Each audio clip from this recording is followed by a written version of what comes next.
আল্লাহ রাব্বুল আলামিন বলছেন, দেখো আমি আসমান থেকে কিতাব পাঠালাম, এলেম পাঠালাম। ও বান্দাবান্দি শুনে রাখো, ইন্না নাহনু নাযালনা যিকরা ওয়া ইন্না লাহু লাহাফিজুন। আমি ওহী পাঠিয়েছি, আমি নবীদের কাছে ওহী পাঠালাম। সর্বপ্রথম দাওয়াতি ওহী দিয়ে আমি নূহ আলাইহিস সালাতু ওয়াস সালামকে পাঠালাম, এরপরে সব নবীর কাছে পাঠিয়েছি। আর সর্বশেষ হলেন আমাদের সকলের নবী, নবীদের ইমাম, নবীদের নবী মুহাম্মদুর রাসূলুল্লাহ সাল্লাল্লাহু আলাইহি ওয়াসাল্লাম, তার কাছে ওহী পাঠিয়েছেন কি? দোস্তরে আমার, এই ইলমে ওহী এটাই সত্য, এটাই সত্যিকার নির্ভুল, যার মধ্যে চুল পরিমাণ সন্দেহ নাই। ওইটা হলো ইলমে ওহী, আসমান থেকে পাঠানো। কেন উপর থেকে যা আসে সেটাই ভেজাল মুক্ত, কথা কয় না? উপর থেকে যেটা আসে সেটাই ভেজাল, জমিনে আসলে ওটা ভেজাল হয়ে যায়, ঠিক না? এ দোস্ত, এই যে আল্লাহ তাআলা বলছেন আমি আসমান থেকে পানি যখন পাঠাই, এই পানিটা কেমন? মাআন তাহুরা, এটা এমন পানি তাহির মুতাহির, তার মানে এটা নিজে পবিত্র এবং অন্যকেও পবিত্র করে দেয়। জমিনে আসলে এটা আমরা নষ্ট করে ফেলি, ঠিক আছে? তা আল্লাহ রাব্বুল আলামিন আসমান থেকে পাঠিয়েছেন এই কিতাবে ইলম, যেই ইলমের সমষ্টির নাম আসমানি কিতাবের মাধ্যমে সর্বশেষ লাস্ট এডিশন, ফাইনাল ডিসিশন যেই কিতাব, ওই কিতাবের নাম আল্লাহর কালাম। কি নাম বলেন না? আল্লাহর কালাম। যেই আল্লাহর কালাম আমরা এত মহব্বত নিয়ে শুনলাম, তারাবিতে দাঁড়িয়ে দাঁড়িয়ে আমরা হাফেজদের মুখে আল্লাহর কালাম শুনলাম। 20 রাকাত তারাবিতে দাঁড়িয়ে দাঁড়িয়ে গরমের মধ্যে ভিজে চুপচুপ হয়ে গেছেন, তারপরেও আপনারা আল্লাহর কালাম 30 পারা কোরআনের কারীম আপনারা নামাজের মধ্যে শুনছেন না শোনেন নাই? হাফেজ সাহেব অনেক সময় কান্না করে দিয়েছেন, পিছনে মুসল্লিরাও কাঁদে। ও দোস্ত, বিভিন্ন মসজিদে যারা তারাবি পড়ান এরাও কাঁদে, পিছনে মুসল্লিরাও কাঁদে কোরআনে কারীমের মহব্বতে। ও দোস্ত, দাঁড়িয়ে দাঁড়িয়ে এই বুড়া মানুষগুলো আল্লাহর কালাম শোনে, পুরা রমজানের মধ্যে আল্লাহর কালাম তেলাওয়াত করে কোরআনে কারীমের কারণে। ও দোস্ত, একটি রাতের দাম 1000 মাসের থেকেও বেশি। কোরআনে কারীমের কারণে একটা নফলের দাম ফরজের সমান, একটা ফরজের মান 70টি ফরজের সমান। সুবহানাল্লাহ। দোস্তরে আমার, একটি বেদামি রাত যেই কোরআনে কারীমের কারণে এত দামি হয়ে গেল, অল্প দামের ইবাদত কোরআনে কারীমের কারণে দামি হয়ে গেল। যেই জিনিসের কারণে বেদামি রাত 1000 মাসের থেকেও দামি হয়ে গেল, অল্প দামের ইবাদত বেশি দামি হয়ে গেল, যার মাধ্যমে এই জিনিসগুলো দামি হলো, ওইটা কখনো বেদামি জিনিস হতে পারে না। পারে? এইজন্য আল্লাহ রাব্বুল আলামিন বলেন, আমি কিতাব দিলাম, ইয়া আইয়ুহান নাস, হে মানব মণ্ডলী, قد جاءتكم موعظة من ربكم, আসলো আসলো, আইলো আইলো, কি আসছে? قد جاءتكم, তোমাদের কাছে আসছে, তোমাদের কাছে এই যে এখনই আসলো। কে বলছেন বলেন না? ইয়া আইয়ুহান নাস, হে মানব মণ্ডলী বলছেন নাকি? হে আহলা মাজাইল, হে মাজাইল বাসী বলছেন নাকি? এটা ইয়া আইয়ুহাল মুমিনুন, হে ইমানদারের দল, ইয়া আইয়ুহাল মুসলিমুন, হে মুসলমানের দল। এটা আল্লাহ তাআলা বলেন নাই, বলছেন কি? ইয়া আইয়ুহান নাস, হে মানব মণ্ডলী, যাদের মধ্যে মানবতা আছে, যাদের মধ্যে মানুষতা আছে, যে মানুষ দোপায়া মানুষ, তাদেরকে আল্লাহ তাআলা সম্বোধন করছেন, ডেকেছেন এবং তাদের দিলের আকর্ষণ করেছেন, দিলের তাওয়াজ্জু নিজের দিকে নিবার জন্য বললেন, ইয়া আইয়ুহান নাস قد جاءتكم موعظة من ربكم, এ মানব মণ্ডলী, তোমাদের কাছে ওয়াজ নসিহত এসেছে, উপদেশ আসছে। উপদেশ উপদেশ উপদেশ কি জিনিসটা ভাই?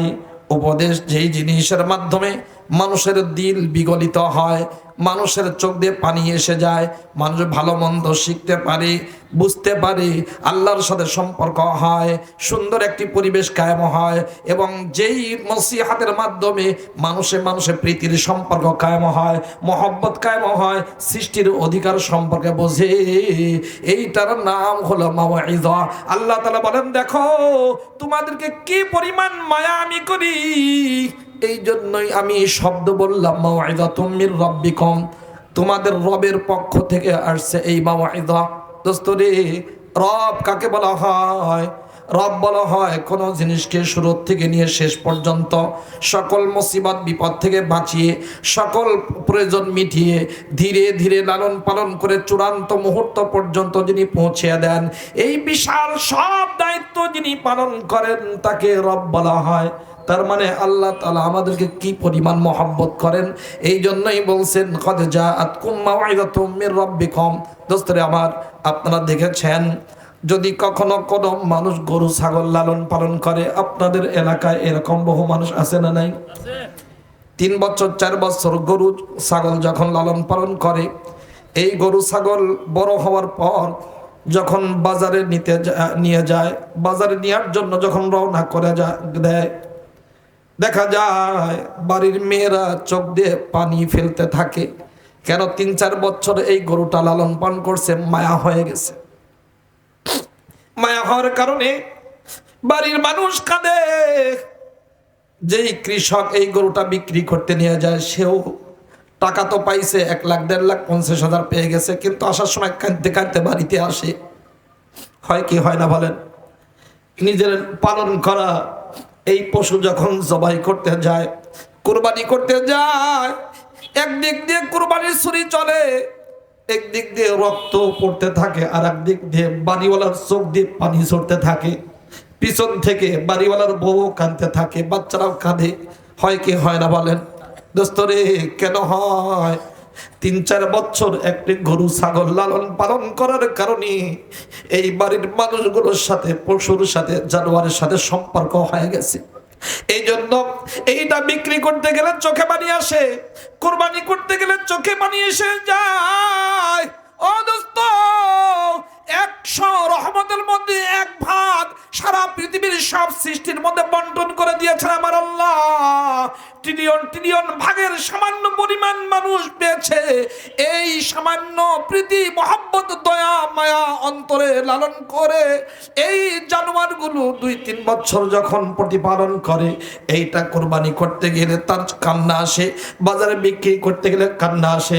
যেই মালিকের কাছে 99 ভাগ রহমত আর দয়া আছে, ওই মালিক আমাদেরকে এত আদর করে লালন পালন করছেন, যেই রব, ওই রবের কোনো বান্দাবান্দি বিপদগামী হবে, আমার মালিকের দয়া মায়া লাগে কি লাগে না বলেন? এই জন্য বলছেন বান্দাবান্দি, এ মানব মণ্ডলী, ইয়া আইয়ুহান নাস ক্বাদ জাআতকুম মাউইযাতুম মির রাব্বিকুম, তোমাদের রবের পক্ষ থেকে যেই রব তোমাদেরকে আস্তে আস্তে ধীরে ধীরে তো সুন্দর করে লালন পালন করছেন, তুমি তোমার হাতের দিকে তাকাও, কি সুন্দর করে আমি আল্লাহ তোমার হাতটি বানিয়ে দিয়েছি। কত মানুষকে আমি আল্লাহ হাত দিই নাই, তোমাকে কত সুন্দর চেহারা দিয়েছি, কত মানুষের চেহারার চক্ষু দুটি দেই নাই, কত মানুষের নাক বাঁকা হয়ে গেছে, 2টা ঠোঁট নাই, দাঁত বের হয়ে আছে, এরকম চেহারাওয়ালা মানুষ আমাদের পৃথিবীতে আছে না নাই? দোস্তরে আমার, আল্লাহ রাব্বুল আলামিন বলতে চান, বান্দা বান্দি, এত সুন্দর করে আমি তোমার এই অঙ্গ প্রত্যঙ্গ দিলাম, আমি লালন পালন করলাম, এইটা যেন বিপদগামিতার শিকার না হয়, এটা যেন দুনিয়াতে নষ্ট না হয়, এবং আখিরাতে এই অঙ্গ প্রত্যঙ্গ যেন জাহান্নামের আগুনে না জ্বলে। এই জন্য আমি তোমাদের জন্য আসমান থেকে কোরআনে কারীম নামক নসিহত, মাউইযা এবং সুন্দর একটি উপদেশনামা পাঠিয়ে দিলাম। সুবহানাল্লাহ। কোরআনে কারীমের একটি নাম মাউইযা। এরপরে কোরআনে কারীম কি করে? আল্লাহ রাব্বুল আলামিন বলেন, ওয়া শিফাউল লিমা ফিস সুদূর।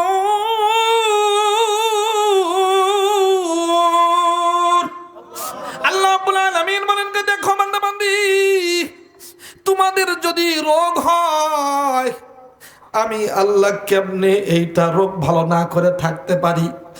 দোস্ত, যাদের বাড়িতে ছোট মাসুম বাচ্চা, যাদের বাড়িতে নিজের সন্তান অসুস্থ হয়েছে, আপনি গিয়ে দেখেন তো ওই বাড়ির কি অবস্থা। সন্তান যদি অসুস্থ হয়, বাপের ভালো লাগে না, মা কাঁদতে কাঁদতে বেহুশ হয়ে যায়। আমার বড় মেয়ের দ্বিতীয় মেয়ে, আমার নাতনি অসুস্থ, জামাই শপিং ঘরের ইমাম, মাসুরা আজ 2-3 দিন খায় না। একদিক দিয়ে পায়খানা হচ্ছে, একদিক দিয়ে জ্বর আসছে, একদিক দিয়ে আমার খাওয়া বন্ধ হয়ে গেছে। আমার কাছে যখন ওইটা পাঠায় আমারই খারাপ লাগতেছে, ঘরের মধ্যে কান্নার রোল পড়ে গেছে। ও দোস্তরে আমার, একটা সন্তান যদি অসুস্থ হয়, মার খাওয়া বন্ধ হয়ে যায়, বাড়িতে কেউ যদি পেরেশানির মধ্যে পড়ে যায়, কেউ যদি আহত হয়, আব্বার সব কথা বন্ধ হয়ে যায়, তার আর ভালো লাগে না। দোস্তরে আমার, অথচ বাহ্যিক রোগে কেউ যদি আক্রান্ত হয়, আল্লাহর নবী সাইয়্যিদুল আম্বিয়া মুহাম্মদুর রাসূলুল্লাহ সাল্লাল্লাহু আলাইহি ওয়াসাল্লাম বলেন, 7 শ্রেণীর মানুষ, এরা যদি রোগে আক্রান্ত হয়ে মারা যায়, এই 7 ধরনের রোগে যদি আক্রান্ত হয়ে কিয়ামতের ময়দানে মানুষ হাজির হয়, কিয়ামতের ময়দানে শহীদের কাতারে দাঁড়িয়ে ওরা আল্লাহর জান্নাতের মেহমান হয়ে যাবে। নিউমোনিয়া হয়ে কেউ যদি মারা যায়, পেটে অসুখ হয় যদি কেউ মারা যায়, ও দোস্ত, কেউ যদি জ্বরে আক্রান্ত হয়ে মারা যায়, এবং বাচ্চা হতে গিয়ে মারা যায়, আগুনে পুড়ে যদি মারা যায়, এবং পানিতে ডুবে যদি কেউ মারা যায়, এই রকম অসুস্থ হয়, মহামারী প্লেগে যদি কেউ মারা যায়, তাহলে ওই ব্যক্তির মৃত্যু শাহাদাতের মৃত্যু হয়। কিয়ামতের ময়দানে ওই ব্যক্তি শহীদদের সাথে দাঁড়িয়ে আল্লাহর জান্নাতের মেহমান হয়ে যাবে। দোস্তরে আমার, নবীজি ফরমান, কোন ব্যক্তি যদি জ্বরে আক্রান্ত হয়, এখন তো জ্বর সব জায়গায় এর প্রকোপ দেখা যাচ্ছে, জ্বরে পুড়ে যায়, হায়রে বাঁচি না কেমনে, যদি পুড়ে সারখার হয়ে যায়, পানি ঢালে, বরফ দেয়, কত কিছু দেয়। আল্লাহ নবী ফরমান, যেই ব্যক্তি জ্বরে আক্রান্ত হয়, জ্বরে পুড়ে যায়, এই ব্যক্তি জ্বরের কারণে তার গুনাহগুলো জ্বরের গরমে পুড়ে সারখার হয়ে ওই ব্যক্তি গুনাহ মুক্ত হয়ে যায়। আম্মা জান আয়েশা রাদিয়াল্লাহু তাআলা বলেন, আল্লাহর নবী সাল্লাল্লাহু আলাইহি ওয়াসাল্লাম বলেন, আমার কোন উম্মত যদি হোঁচট খায়, আঘাতপ্রাপ্ত হয়, এবং যদি কোন জায়গায় তার কাঁটা বিঁধে যায়, ও দোস্ত, নবীজি ফরমান, এই কাঁটা বিধার কারণে এবং আঘাত পাওয়ার কারণে ওই উম্মতের গুনাহ থাকলে গুনাহ মাফ হয়, আর গুনাহ যদি না থাকে তাহলে তার মর্যাদার র‍্যাঙ্ক আল্লাহ তাআলা বাড়িয়ে দেন। সুবহানাল্লাহ। দোস্তরে আমার, তাহলে এই ভিতরের রোগ, বাইরের রোগ, এই রোগে যদি আক্রান্ত হয়, তাহলে কোন মানুষ কবরে তার আযাব হবে, জাহান্নাম তার ঠিকানা হবে, এইটা কিন্তু নাই। বরং যদি দুনিয়ার রোগে হয় এবং তার যায় এবং শহীদি দরজা পেয়ে যায়, শহীদদের সাথে জান্নাতে থাকতে পারবে। সুবহানাল্লাহ। কিন্তু দোস্তরে আমার, এমন কিছু রোগ আছে যেই রোগে আক্রান্ত দিল যদি হয়, অন্তরের মধ্যে, কলবের মধ্যে এই রোগ যদি ঢুকে যায়, তাহলে এই রোগ দুনিয়াতেও থাকে, দুনিয়াতে অপমান করবে, আখিরাতেও তাকে জাহান্নামী বানাবে। কিছু রোগ তো এমন আছে যেই রোগের কারণে মানুষ নিশ্চিত জাহান্নামী হবে। ও দোস্ত, বলেন তো, দুনিয়ার রোগে আক্রান্ত হলে মার কেমন লাগে, আব্বার কেমন লাগে, পুরো পরিবার একবারে বেবস হয়ে যায়। ও দোস্ত, এখানে পেরেশানির কোনো শেষ থাকে না, সব জায়গায় অস্থিরতা দেখা যায়। তাহলে এই দুনিয়ার রোগে আক্রান্ত হলে মানুষ যদি এরকম পেরেশান হয়, যেই রোগে আক্রান্ত হলে নিশ্চিত জাহান্নাম হবে, এই আদরের মানুষটা, সবচেয়ে কাছের মানুষটা, সৃষ্টির সেরা এই মানুষটা দুনিয়াতেও খারাপ হবে, দুনিয়াতেও সে ক্ষতিগ্রস্ত হবে, কবরের আযাব ভোগান্তির শিকার হবে এবং আখিরাতে জাহান্নামী হবে। এই রোগ ভালো করবার জন্য আমার আল্লাহ তাআলা কি পরিমাণ বান্দার প্রতি দয়ালু, বলেন তো ভাই, কল্পনা করা যায় না। এর আল্লাহ রাব্বুল আলামিন বলেন, ওয়াশিফাউল লিমা ফিস সুদূর।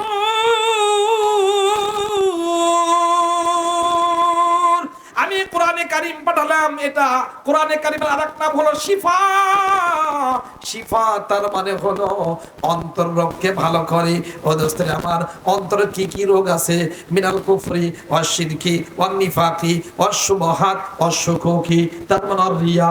যে অন্তর রোগ কি? মুনাফিকি, এটা কানের রোগ না অন্তর রোগ? কথা বলে না। শিরক এবং কুফরি এটা কি দাঁতের রোগ না অন্তর রোগ? ও বোঝান, অহংকার করে এটা কি পায়ের রোগ না অন্তর রোগ? হিংসা করা এটা কি চোখের রোগ না অন্তর রোগ? কথা কয় না দোস্তের আমার। রাগ করা এটা কি আপনার মাথার রোগ না অন্তর রোগ? চুলের রোগ নাকি এটা অন্তর রোগ? ভাইরা আমার, আত্মম্বরিতা, লোভ, লোভ এটা কি আপনার নাকের রোগ না অন্তর রোগ? এরকম 10টা রোগ আছে।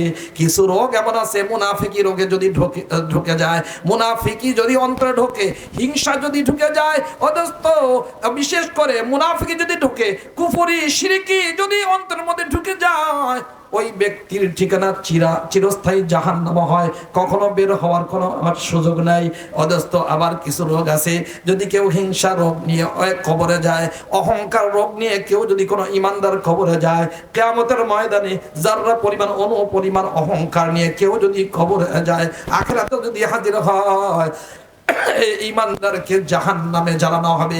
যতক্ষণ পর্যন্ত অহংকারের ওই টুকরাটুকু জাহান্নামের আগুন দিয়ে না জ্বালানো হবে, অতক্ষণ পর্যন্ত ওই ব্যক্তিকে জান্নাতে দেওয়া হবে না। তাহলে হিংসা রোগ, হিংসা, অহংকার আসমানে করছে একজন, জমিনে প্রথম করছে আরেকজন। আসমানে যে করেছে তার নাম হলো ইবলিস, জমিনে যে করেছে তার নাম হলো কাবিল। কথা বলেন না? আসমানে যে করেছে তার নাম হলো ইবলিস, দুনিয়াতে যে করছে তার নাম হলো কাবিল। দুইজনই জান্নাতি। কথা কয় না? আল্লাহ তাআলা তার উপরে, এই দুইজনের উপরে খুব খুশি না নারাজ, বেজার? তার মানে দুইজনই জাহান্নামী। তাহলে এই দুইজন দুনিয়াতে লানত প্রাপ্ত হয়েছে, আখিরাতে জাহান্নামী হবে, আল্লাহ তাআলা ঘোষণা দিয়ে দিয়েছেন। তাহলে হিংসা আর অহংকার কোন ব্যক্তির মধ্যে যদি থাকে, ও আর মানুষের কাতারে থাকে না, ও কাবিলের দলে চলে যায়, ইবলিসের দলে তার ঠিকানা হয়। কথা কয় না? লোভ এটা তো আমাদের দেশে নাই, আছে? হ্যাঁ, হল দখল, জমি দখল, অন্যর প্লট দখল, গাড়ি ঠেকায় ডাকাতি করা, চুরি করা, রাস্তার জিনিস চুরি করে বাড়িতে নিয়ে যাওয়া। আচ্ছা, ওদের কি হাতে পায়ে রোগ হইয়াছে? কথা কয় না? হল দখল, তারপর চাকরির বেতনের বাইরে সুদ নিয়া, ঘুষ নিয়া, তারপরে কমিশন খাওয়া, এগুলো কি দাঁতের রোগ? কথা কয় না? কানের রোগ, মাথার মধ্যে কিলবিলায়, হাতে অসুবিধা, হাত কামড়ায়, কিসের জন্য এগুলো করে? অন্তর রোগ ধরছে। কথা কয় না? তাহলে অন্তর রোগ, এই অন্তর রোগের কারণে এই ব্যক্তি হায়াওয়ান, জানোয়ারে পরিণত হয়েছে। অতি লোভ ঢুকেছে, নেতৃত্বের লোভ ঢুকছে, অন্যকে থাকতে দিব না, আমি একাই একা। বাবার ঠেকা, কতদিন থাকবা? 20 বছর, 25 বছর, 50 বছর, 100 বছর, এরপরে তুমি দুনিয়াতে থাকতে পারবা না। তোমাকে একদিন দুনিয়া ছাড়তেও হবে। সবচেয়ে বড় বাটপার ডাকাত, সবচেয়ে বড় জালিম শাসক ফিরাউন থাকতে পারে নাই, সবচেয়ে বড় সম্পদওয়ালা কারুন থাকতে পারে নাই, হামান থাকতে পারে নাই, ও দোস্ত আবু জেহেল, আবু লাহাব থাকতে পারে নাই। এদের অনুকরণ করে যারা অন্যায় করবে, যারা নেতৃত্বের লোভে মানুষের উপরে জুলুম করবে, ওদের পরিণতি তাই হবে। ফিরাউন, হামান, কারুনের পরিণতি যা হয়েছে, সারা দুনিয়া হুজুররা মিলে দোয়া করলেও এর কোনো মুক্তি হবে না। কথা কয় না বেটা? তবে যেই রোগের কারণে এত আদরের মানুষ, আল্লাহ রাব্বুল আলামিন মানুষকে বেশি আদর করেন, বেশি মায়া করেন, ঠিক না? আল্লাহ রাব্বুল আলামিন বলেন, ইন্নাল্লাহা বিন-নাসি লারাউফুর রাহিম।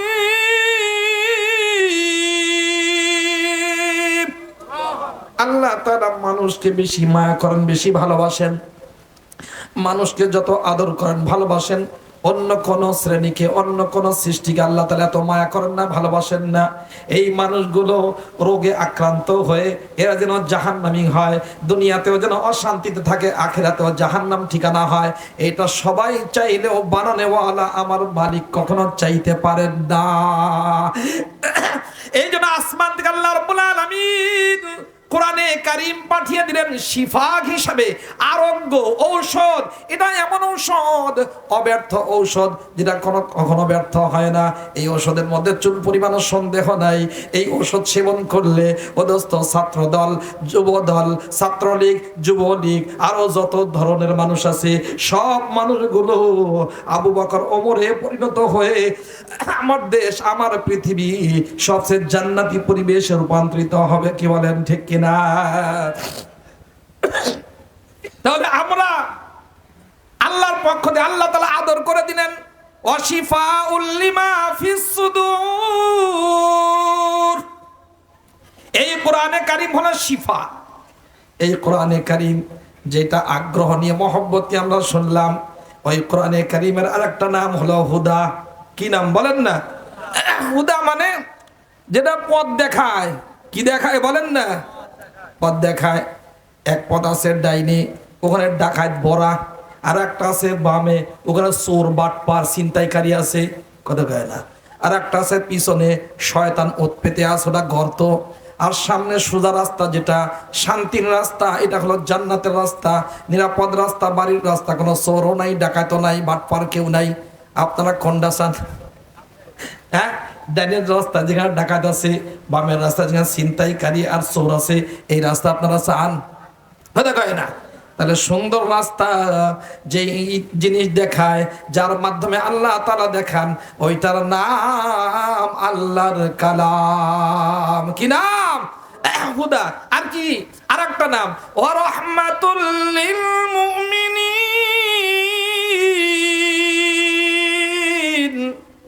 ঈমানদারদের জন্য হলো রহমত। আমরা কি রহমত চাই? কথা কয় না। আপনারা সবাই রহমত চান? কারা কারা চান হাত তুলে দেখান তো। লিল্লাহি তাকবীর। সবাই আমার রহমত চাই, রহমত চাই, কিন্তু যেই জিনিসের মাধ্যমে রহমত পাওয়া যায় ওই জায়গা যাইতে চাই না। কি? কোরআনে কারীমের আরেক নাম রহমত। আল্লাহ রাব্বুল আলামিন ইয়া আইয়ুহান নাস বলছেন, হে মানব মণ্ডলী, তোমরা যদি সত্যি রহমত পেতে চাও, সত্যি যদি বরকত পেতে চাও, তাহলে দলে দলে কোরআনে কারীমের কাছে এসে যাও। সুবহানাল্লাহ। কোরআনে কারীমের আরেক নাম হলো ফুরকান। কথা কয় না। কি নাম?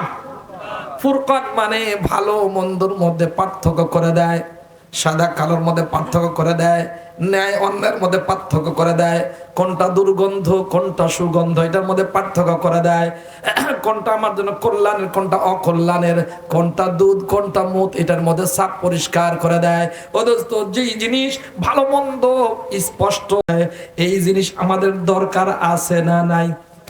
হ্যাঁ, আজকে আমাদের মধ্যে ভালো মন্দ বিচারের ক্ষমতা নষ্ট হয়ে যাচ্ছে। কথা কয় না, নাকি যাচ্ছে না? আমাদের মধ্যে ভালো কোনটা, কালো কোনটা, কোনটা আমার জন্য কল্যাণের কোনটা অকল্যাণের, এই পার্থক্য করার যোগ্যতা নষ্ট হয়ে যাচ্ছে। এই যোগ্যতা আমার ফেরত আনা দরকার আছে না নাই? তাই যদি না হয়, যদি আমাদের যোগ্যতা নষ্টই না হতো, আমাদের এই দুনিয়াতে আল্লাহ তাআলা মানুষদেরকে সকল সৃষ্টিজীবের কল্যাণ নিশ্চিত করবার জন্য আল্লাহ তাআলা আসমান থেকে সিদ্ধান্ত নিয়ে সুপ্রিম লিডার পাঠিয়েছেন, সাইয়্যিদ পাঠিয়েছেন, ইমাম পাঠিয়েছেন, নবী পাঠিয়েছেন, খলিফা পাঠিয়েছেন, রাসূল পাঠিয়েছেন। যারা এমন লিডার, এমন সুপ্রিম লিডার আল্লাহর পক্ষ থেকে এমন শাসক, এমন ইমাম, এমন নবী, এমন রাসূল, যাদের জিন্দেগিতে কবিরা গুনাহ তো দূরের কথা, সগীরা গুনাহ পর্যন্ত কখনো সংঘটিত হয় না। সুবহানাল্লাহ।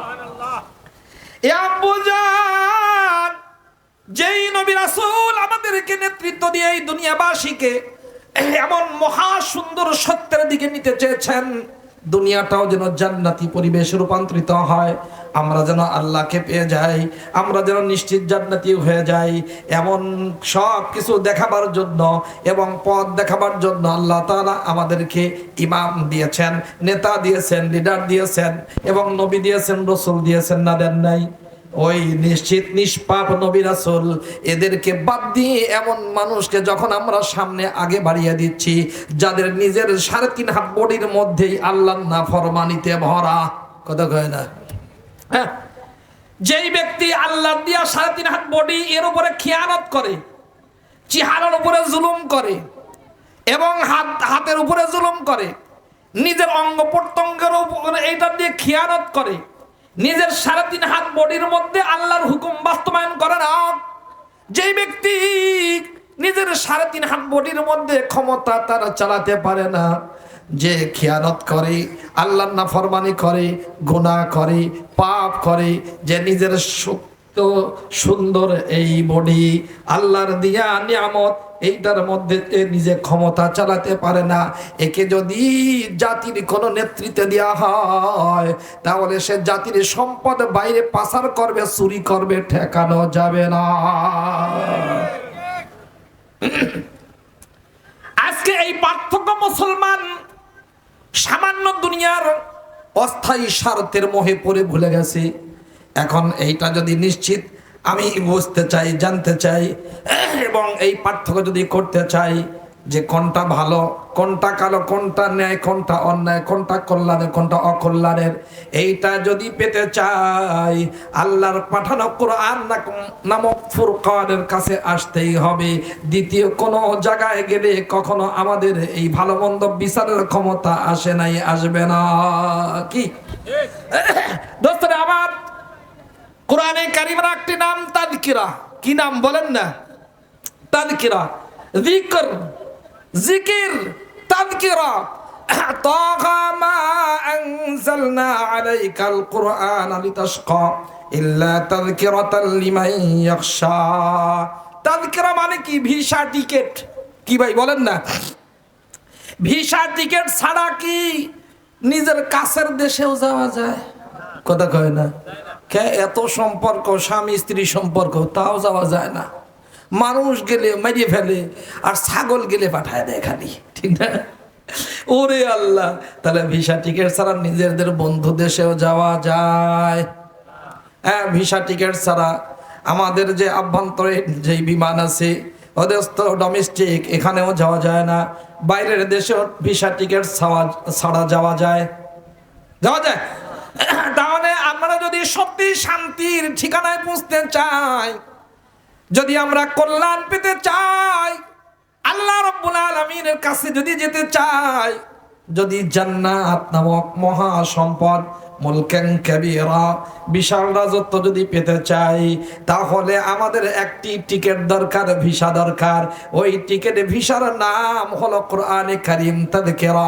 তার মানে দুনিয়ার মানুষ যদি সত্যি উন্নতি লাভ করতে চায়, কামিয়াবি যদি অর্জন করতে চায়, উন্নতি, অগ্রগতি, সমৃদ্ধি, সত্যিকার স্বাধীনতা নিশ্চিত যদি করতে চায়, সত্যি যদি সব করাপশন দূর করতে চায়, ভালো জায়গায় যদি যেতে চায়, আমার মালিকের দরবারে যদি ইজ্জতের সাথে হাজির হতে চায়, তাহলে তাকে অবশ্যই আল্লাহর কালামের কাছে আসতেই হবে।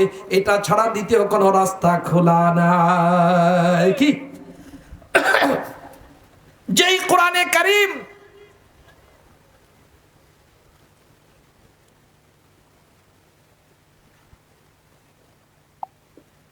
আমরা মহব্বত নিয়ে শুনলাম, রমজান মাসের মূল্য যেই কোরআনে কারীমের কারণে বাড়লো, ওই কোরআনের মাস চলে গেছে। আর সারা দুনিয়াতে 15 লাখের বেশি নুরানি, কওমিয়া, হাফিজিয়া, মাদ্রাসা, বিভিন্ন দ্বীনি প্রতিষ্ঠান খুলে গেছে। কথা কয় না বেটা? খুলছে না? খোলে নাই? তো এই সব জায়গায় সত্যিকার সকল মানুষের কল্যাণ নিশ্চিত করবার জন্য, অমানুষকে মানুষ বানাবার জন্য, সাহাবায়ে কেরামের চরিত্রবান বানাবার জন্য এই মাদ্রাসাগুলোতে কোরআনে কারীমের তালিম দেওয়া হয়।